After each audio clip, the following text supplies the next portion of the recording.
नमस्कार दोस्तों, स्वागत है आपका स्टडी आईक्यू में। आज हम लोग एक बहुत ही दिलचस्प और बहुत ही जरूरी चर्चा करने वाले हैं। हम लोग बात करने वाले हैं वैक्सीन हेजिटेंसी के बारे में। आप यहां पे देख सकते हो, डिप्लोमेट का ये आर्टिकल है, vaccine hesitancy puts India's gain against the virus at risk. Vaccine hesitancy मतलब जो वैक्सीन आई है कोविड-19 की, उसके ऊपर संदेह कर रहे हैं लोग। बहुत से लोग झिझक रहे हैं वैक्सीन लेने के लिए, और इस झिझक के कारण, इस संदेह के कारण जो हम लोग गेन करने वाले थे विद रिस्पेक्ट टू वैक्सीनेशन, जितने ज्यादा लोग वैक्सीनेट हो जाएंगे उतनी ही जल्द हम लोग कोविड-19 की जो महामारी है उसको हम लोग खत्म कर सकते हैं। लेकिन ये जो झिझक है, ये जो संदेह है, it is putting a speed breaker on India's fight against कोविड-19। तो हम लोग इसके ऊपर एक चर्चा करने वाले। इनफैक्ट ये काफी जरूरी डिस्कशन होगा उन लोगों के लिए जो यूपीएससी सिविल सर्विसेज एग्जामिनेशन की तैयारी कर रहे हैं, specially from the perspective of GS paper 4। यहां पे मैंने आपके लिए केस स्टडी बनाई है, a very important case study, how you are going to approach this particular situation if you come across it as an administrator। तो चलिए ये सब जानते हैं, एक चर्चा करते हैं वैक्सीन हेजिटेंसी के ऊपर। बने रहिए मेरे साथ। मैं हूं आपका दोस्त राहुल सायोंकर। अगर आप मुझे फॉलो करना चाहते हैं, you can follow me on these IDs. और अगर आप यूपीएससी सिविल सर्विसेज एग्जामिनेशन की तैयारी कर रहे हैं, go to the description of the video, you will find all the details about our programmes. चलिए सबसे पहले सवाल करते हैं, केस स्टडी है। Imagine that you are the district magistrate or the district collector in your district, और आपके जिले में आपको राज्य सरकार ने पैसा भी दे दिया, यानी approximately 5 crore rupees has been allocated so that you achieve 100% vaccination in your district, say probably in a month or 2 months. There's no specific time limit that I've mentioned here, but in general अगर आप DM हैं, आपके पास पैसा भी आ चुका है, Covid vaccine भी supply हो रही है, आपको 100% वैक्सीनेशन अचीव करनी है, लेकिन आपके जिले में क्या हो रहा है, वैक्सीन हेजिटेंसी हो रही है। वैक्सीन हेजिटेंसी मतलब वैक्सीन को लेकर काफी ज्यादा रूमर्स फैल रहे हैं, उसको लेकर लोग उसके ऊपर संदेह कर रहे हैं, झिझक रहे हैं वैक्सीन लेने से। तो आप क्या करोगे as a district magistrate? What will be your course of action to manage the situation in your district? Try to highlight various dimensions, what are the issues, what are the problems here, और measures भी बताइएगा। So it's a very very interesting case study for you, do attempt it, right? चलिए बात करते हैं India की vaccine status के बारे में। अगर हम लोग वैक्सीनेशन की बात करें, ऑब्जर्वेशन करें, इंडिया में कितने डोसेस दिए गए हैं? 29 करोड़ डोसेस अभी तक दिए गए हैं, राइट? जब भी वीडियो बना था उससे पहले जस्ट 2 days अगो का डेटा है, जैसे अपडेट होगा तो it will be very close number also. Fully vaccinated people कितने हैं? 5 करोड़ के आसपास, 5.13। That means about 3.8% of people are only fully vaccinated, यानी इंडिया का रेट है 3.8% फुली वैक्सीनेटेड। पूरे विश्व में देखोगे अगर तो 10% पॉपुलेशन वैक्सीनेट हो चुकी है। अब सवाल ये उठता है कि इंडिया में वैक्सीनेशन रेट इतनी धीरे क्यों चल रही है? Why the vaccination is going on at snail pace? 2 कारण है इसके। पहला कारण तो काफी सिंपल है, हम जानते हैं कि वैक्सीन शॉर्टेज, क्योंकि India relies on Covaxin and Covishield. Although हम लोग अभी फाइजर से भी बात कर रहे हैं, राइट? रशिया की स्पुतनिक वी के बारे में बात कर रहे हैं, तो बहुत सारी वैक्सीन अभी आने वाली है इंडिया में। But right now we are relying on 2, one is Covaxin and one is Covishield, right? तो 2 वैक्सीन के ऊपर हम लोग रिलाई कर रहे हैं। इसकी शॉर्टेज के बारे में हमें पता है। एक तो प्रॉब्लम हो गई शॉर्टेज की। अब दूसरा प्रॉब्लम क्या है जिसकी वजह से वैक्सीनेशन लो चल रहा है? वो है वैक्सीन वेस्टेज। अब उसमें भी एक बड़ा कारण है वैक्सीन हेजिटेंसी, इसके बारे में हम लोग थोड़ी देर में बात करेंगे। लेकिन वैक्सीन वेस्टेज क्यों हो रहा है? आप यहां पे खबर देख सकते हो, कोविड-19 vaccine wastage has been very very high. 37% तक वेस्टेज चल रहा है, केंद्र सरकार ने कहा है बहुत सारे राज्यों में, in some states it's going on. अब ये क्यों होता है? देखिए, पहले तो वैक्सीन को स्टोर कहाँ करना है, उसको टेम्परेचर चाहिए, यानी कि कोल्ड स्टोरेज की जरूरत है। और अगर हम लोग बात करें इंडिया में, तो ग्रामीण भाग में 50% से भी ज्यादा हमारी जनसंख्या रहती है। तो अगर वहां पे हमें पहुंचना है तो we have PHCs, we have secondary health centres, we have tertiary health centres. तो इन हेल्थ सेंटर्स में क्या हमारे पास कोल्ड स्टोरेज की फैसिलिटी अवेलेबल है या नहीं? देखिए, अगर नहीं है तो क्या होता है, जो कोल्ड स्टोरेज यूनिट होता है, एक छोटा सा जो बॉक्स होता है कोल्ड स्टोरेज यूनिट, उसे ले जाते हैं। आपने देखा होगा बहुत बार पहले भी, पोलियो वैक्सीन में भी, दूसरे वैक्सीनेशन ड्राइव में भी, एक छोटा सा कोल्ड स्टोरेज यूनिट होता है, उसे लेकर जाते हैं, राइट?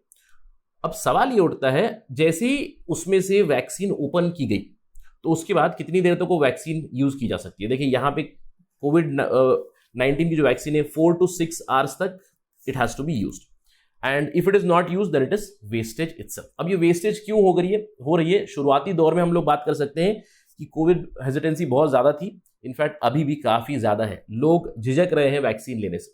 क्यों? इसका एकमात्र या फिर एक बहुत बड़ा कारण क्या है? इसका एक बहुत बड़ा कारण है फेक न्यूज और मिस इन्फॉर्मेशन। इस साल जनवरी से ही आप देख सकते हो, आपने भी इसको फेस जरूर किया होगा। बहुत सारे मैसेजेस आते रहते हैं, आपको फेसबुक मिलेगा, आपको ट्विटर पे मिलेगा, व्हाट्सएप यूनिवर्सिटी जो है व्हाट्सएप पे भी मिल जाएगा आपको बहुत सारी इंफॉर्मेशन, फेक इंफॉर्मेशन। कोई कहता है कि वैक्सीन लेने से स्टेरिलिटी बढ़ रही है, राइट, तो आप मत लीजिएगा, you will become sterile, so male people are not taking this vaccine. कोई कहता है कि वैक्सीन नहीं लेनी चाहिए when you are menstruating, again women are not going for vaccination. कोई कहता है कि it is not efficient at all, कोई कहता है कि कोविशील्ड अच्छी है, कोई कहता है कोवैक्सीन अच्छी है। तो जहां पे कोवैक्सीन नहीं है तो लोग वहां पे जाएंगे नहीं। लोग कहते हैं कि अगर वैक्सीन ले रहे हो तो उसके साइड इफेक्ट हो रहे हैं, कोई कहता है कि फीवर ही आ रहा है, कोई कहता है कि बहुत बड़ी कुछ प्रॉब्लम चल रही है, कोई कहता है कि ब्लड क्लॉट हो रहा है। All fake information is being spread continuously, जिसकी वजह से लोग झिझक रहे हैं, लोग डर रहे हैं वैक्सीन लेने से। अब इसके अलावा इंडिया में रिलीजियस बिलीव्स के भी कारण काफी ज्यादा प्रॉब्लम्स हो चुकी है with respect to fake information, misinformation. देखिए, अब किसी एक धर्म की बात नहीं करेंगे, we talk about all the religions, all the caste, kind of fake information flows everywhere. अगर हम लोग हिंदू की बात करें, देखिए हिंदू में हम लोगों ने बहुत बार न्यूज देखी होगी कि गौमूत्र से कोविड-19 को फाइट किया जा सकता है, राइट, गोबर से कोविड-19 को फाइट किया जा सकता है। All these kind of things have been spread out.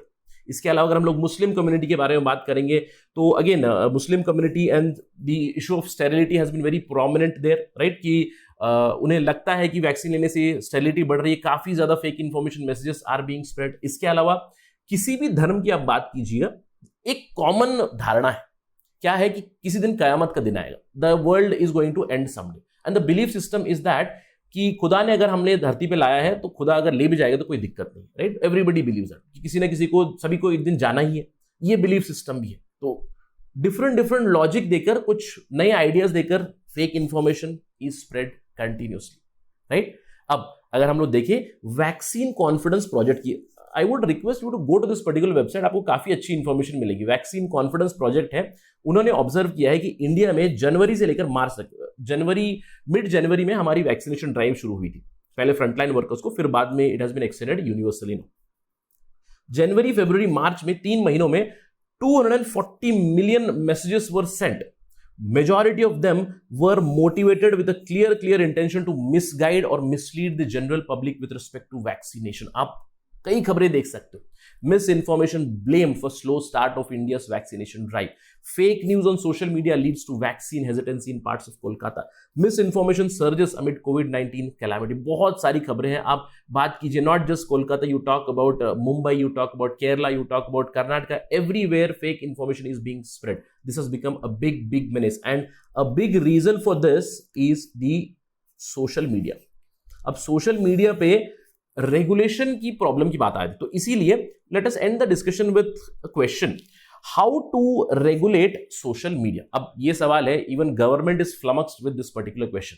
तो यहां पे do let me know in the comment section what would be your approach to ensure that there is vaccination in your district, जैसे कि मैंने आपको case study में पूछा था। अब हम लोग सोशल मीडिया को रेगुलेट कैसे करेंगे, फेक इंफॉर्मेशन को, मिस इंफॉर्मेशन को हम लोग कैसे रोकेंगे। तो इसीलिए मैंने आपको बताया था कि इंडिया में वैक्सीनेशन ड्राइव इतनी धीरे क्यों चल रही। पहले तो वैक्सीन की शॉर्टेज है, जो वैक्सीन है उसे भी हम लोग यूटिलाइज नहीं कर रहे हैं, वैक्सीन वेस्टेज हो रही है। क्यों? क्योंकि बहुत ज्यादा वैक्सीन हेजिटेंसी है। तो you can see here, India's greatest challenge is what, first of all production of vaccines, then ensuring that there is a logistics and supply chain of vaccines to reach to the end point, basically grass root level पे, rural level पे पहुंचना है। उसके साथ ही साथ हम लोगों को लड़ना भी है फेक न्यूज के साथ और मिस इन्फॉर्मेशन के साथ। अब सवाल ये उठता है कि सरकार कुछ कर रही कि नहीं है। I'm quite sure आपने देखा होगा, बहुत बार एड में आता है, आपने देखा होगा यूट्यूब भी जब चलता है तो यूट्यूब में भी जब एड आता है, बहुत बार आपने देखा होगा कि there are doctors who are telling take the vaccines, right, there are experts who are telling take the vaccines, leading by example. Many leaders are taking the vaccines and posting pictures, right? So a lot of things are happening, and in fact it's a welcome sign कि जो platforms है जैसे कि Facebook है, Twitter है, उन्होंने clear cut policies बना दी है फेक न्यूज के लिए, फेक कंटेंट के लिए, कि उसको जल्द से जल्द पुल आउट किया जाएगा। लेकिन एक बार वो न्यूज, फेक न्यूज या फिर मिस इन्फॉर्मेशन पहुंच जाती है, देन इंटरनेट पे ये कहा जाता है कि it survives everywhere. Basically there is no death to something which has become digital, which has come on the internet, right? That is a huge problem, but nonetheless India में सबसे बड़ी problem जो है वो particularly from spurious mediums, specially WhatsApp, right, जो मैंने शुरुआत में कहा था WhatsApp university, right, the term has become very prominent these days. तो सो व्हाट्सएप के थ्रू काफी ज्यादा मिस इन्फॉर्मेशन और फेक न्यूज स्प्रेड की जा रही है, तो इससे भी लड़ना है सरकार को, इसे भी लड़ना है सब लोगों को। Do let me no about this, because even the government needs a lot of inputs, because even they are confused how exactly to regulate these social media giants. So let me know your thoughts on this particular issue in the comment section. How can we regulate, or how can we ensure that fake information or misinformation is stopped from spreading? Let me end my discussion on that note. Do attempt the case study. Thank you for watching. Jai Hind.